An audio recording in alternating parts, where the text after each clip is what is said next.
Kur jemi të kontrata e furnizimit ose akte të teorit, është për qëllim, me këtë është për qëllim, kur një palë merr përsipër që në intervalet të caktuara kohore, herë pas here, varësisht që shmirën vesh me palën tjetër, deri në një afat, domethënë 2 vjeçar, 5 vjeçar, 1 vjeçar, varësisht sa bojnë afatin, me sjell mall edhe me sjell produkte tek pala tjetër. Domethënë furnizuesit, qysh janë sot. Domethënë furnizuesit të cilët i furnizojnë dyqanet, i furnizojnë bizneset me material të cilin ata e shesin. E kësaj i thënë akt e teorit ose kontrata për furnizim. Kontrata për furnizim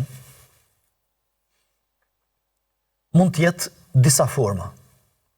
Mund të jetë formë zyrtare ku furnizuesi është palë e kontraktuar qoftë nga shteti, qoftë nga personi juridik që është zyrtar, edhe ky pastaj në intervale të caktuara kohore, domethënë çdo muaj ose çdo gjysmë viti ose çdo vit, me e furnizu me material të nevojshëm palën e cila ka bërë kontratë. Për shembull, shkollat me material arsimor. Pastaj spitalin ta zon me material që i duhet, ose edhe me veshje, uniforma, gjithashtu për shembull policin, ushtrim me uniforma.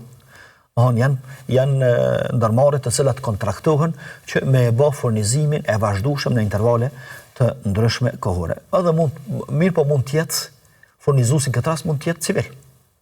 Domethënë kam fjalën, nuk është person juridik, po është person fizik, thjesht ta afron mundësinë, a don me kontraktu, a don me punu me ta, që herë pas here, kur do që më thirr, ose çdo muaj, ose çdo 2 javë, unë të furnizoj me mallin të cilin e kam në pronësi. Pastaj gjithashtu, kjo ndohet edhe sa i përket lirisë përmes zgjedhje dhe përmes me zgjedhje, gjithashtu në dy lloje. Lloji i parë i thuhet akt idhan.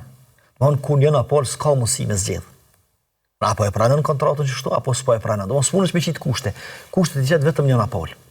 Ndërsa palës tjetër i mbetet me pranu ose mos me pranu. Për shembull, furnizuesi me energji elektrike, furnizuesit e internetit, furnizuesit, domthon shërbimet e përgjithshme, furnizuesi i ujit, furnizimi, domthon ndërmarrja e mbeturinave, analizimi, domthon thjesht ata i vendosin kushtet. Dorsa klienti mbetet, apo e nënshkruan apo nuk po e nënshkruan, nuk je as që mundesh me vendos kushte, as që mundesh me hije kushtet të cilat ata i kanë vendosur. Kjo nuk është problem, domethënë në këtë formë, edhe pse do ta trajtojmë në vetë si çështje, mirë po, domethënë kjo është njëra prej formave të kontratës për furnizim.